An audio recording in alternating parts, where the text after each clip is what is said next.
Hey, what's up? I want to give you some tips on fighting fatigue.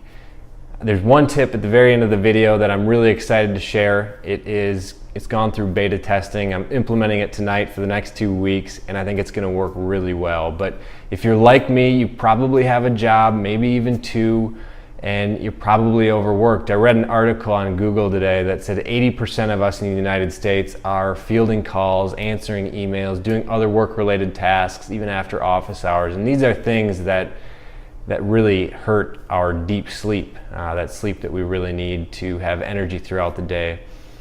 I know I was on vacation for the last 9 days. Today was my first day back in the office and at work, and I'm feeling really refreshed and energized. But that's just because I was so disconnected on vacation. I had 8 hours at least of sleep and very deep sleep. So this is really important stuff. I'm a work in progress, and I want to share with you some tips so that we can work on this together. All right, so my first tip is rather obvious, and you've heard this a million times, but eat consistently throughout the day.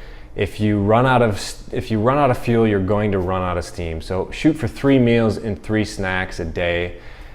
This article that I read, there was a study done by Data Management back in 2011, and adults in the United States that were part of this study, 1 in 3 of them skipped and worked through lunch. And of the people that had lunch, 65% of them, they had lunch at their cubicle while working or at their desk.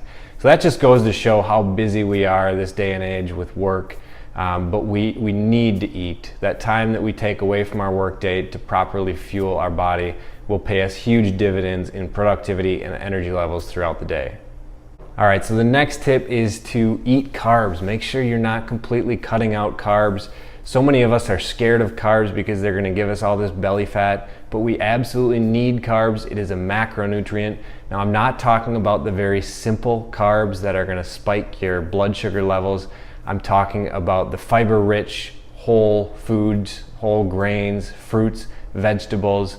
They metabolize at a slower rate, so it gives you energy over a longer period of time. So when you're having your meals and your snacks throughout the day, don't take it out of a box, don't take it out of a wrapper. Make sure you're eating things that came off a tree or a vine or out of the ground. Eat those whole foods. All right, so I'm totally gonna breeze over the next tip, which is drink water. You need to drink water at least half your body weight in ounces every day, but I'm gonna breeze over it. 1, because it's obvious and you need to do it, and I have other videos on it. And then 2, because I'm so excited about getting to the next tip, which is do 10 minutes of yoga before bed.